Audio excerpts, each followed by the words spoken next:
disagreement in detail. The golden rule, do as you would be done by. Do unto others what you would expect them to do to you. This is a very, very widespread principle, and it almost amounts to common sense in a way. You certainly don't need a holy book in order to tell you to do that. Now, as an evolutionist, I think that it comes partly from our evolutionary past. I think that there was a time in our history when we lived in small kin groups, and we lived in small groups where good deeds could be expected to be reciprocated, and under those conditions we developed a kind of lust to be good, which was parallel to the lust for sex, which has obvious Darwinian advantages.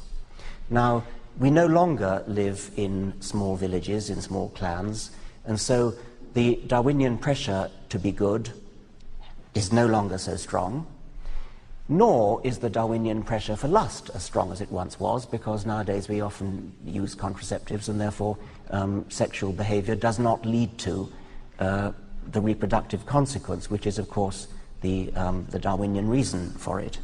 But that doesn't matter. The point is that our evolutionary past built into us a lust for sex, and by the same token it built into us a lust to be good, a lust to be friendly, a lust to cooperate, a lust to be sympathetic towards suffering. So I think it partly comes from that, but it also comes from something less easy to define, but which is clearly there, because I call it the shifting moral zeitgeist.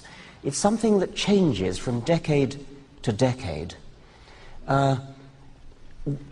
Living as we do in 2007, there will be a broad consensus of what's right and wrong. Racism is wrong, sexual discrimination is wrong, cruelty is wrong, which characterize we who live in the early 21st century, which would not necessarily have characterized our ancestors in this place 200 years ago. The consensus has moved on, and I find this a very interesting, fascinating fact, which suggests that there really is a kind of something in the air about what is regarded as moral. And it clearly has nothing to do with religion, because it doesn't come from Scripture. Scripture doesn't change over the decades in the way that our attitudes to slavery, our attitudes to women, etc. do. There really does seem to be a powerful shifting zeitgeist effect, which doesn't tell you anything in itself, but which indicates that there is something in the air, some other force, something which we can understand with sufficient sociological, psychological sophistication. Whatever else it is, it's not religion. Dr. Lennox.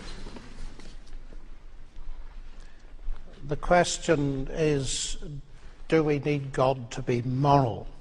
If we formulate it as, can an atheist be good? Of course. Because, as I see it, the very fact that human beings all around the world show a common core of morality is evidence for the truth of the biblical claim that we are moral beings made in the image of God. So what I would want to say is this: of course we can be good without God in the sense of our personal behavior, but I'm not sure whether we can find foundations for the concept of being good without God.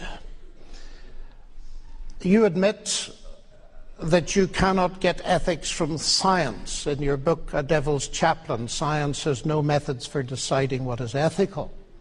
And I find it very interesting, reading one of your other books, River Out of Eden, to find what I understand is your analysis of what the universe is like at bottom. In a universe of blind physical forces and genetic replication, some people are going to get hurt, other people are going to get lucky, and you won't find any rhyme or reason in it, nor any justice.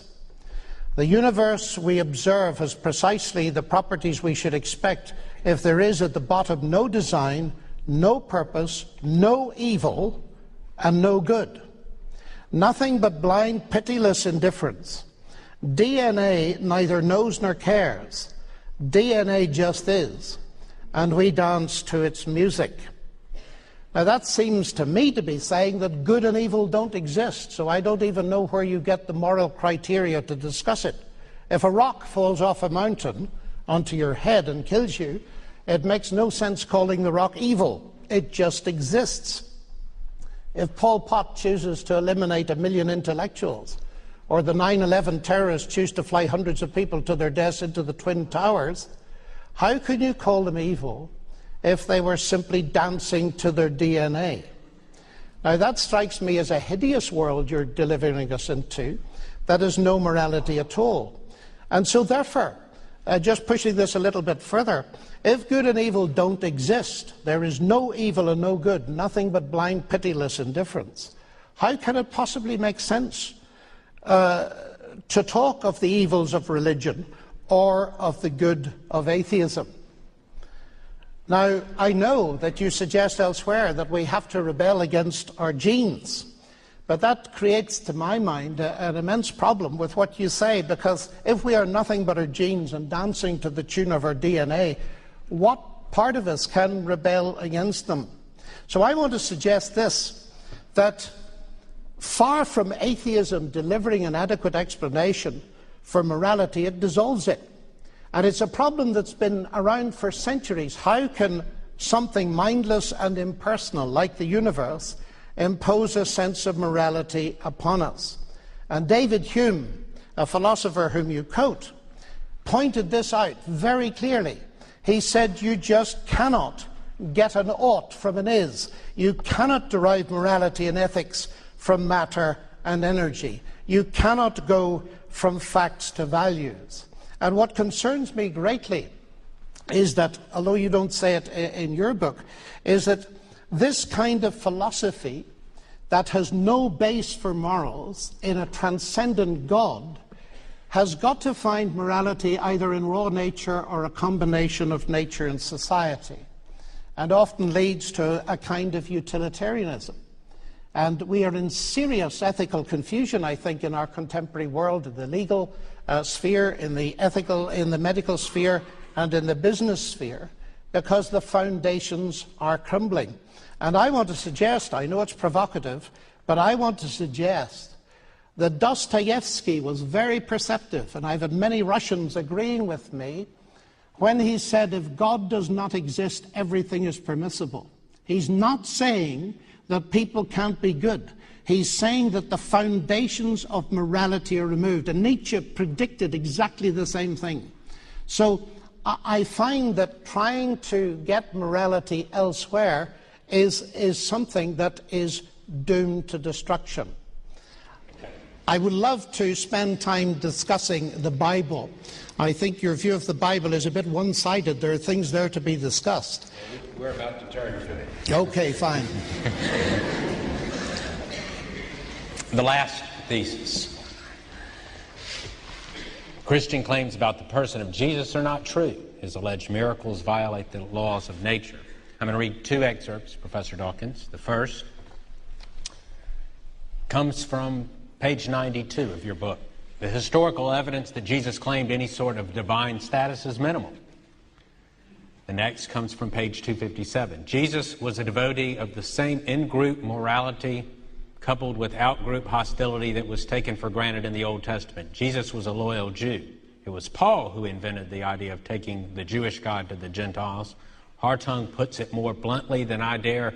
Jesus would have turned over in his grave if he had known that Paul would be taking his plan to the pigs.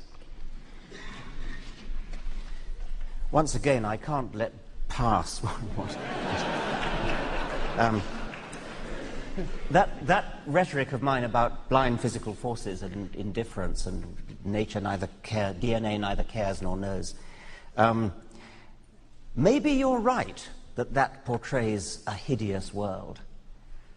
Well, maybe the world is a hideous world. It doesn't make it not true. No. That's the fundamental point that I would wish to leave with you, that you can talk till you're blue in the face about how it would be nice if such and such were true. It would be nice if the world were friendly to us. It would be nice if the world was not such a hideous one. But I see it as, first, it tells you nothing about whether it's true or not. We have to decide whether it's true or not separately. It gives us, if it is a hideous world, it gives us something to rise above. And we clearly do rise above it.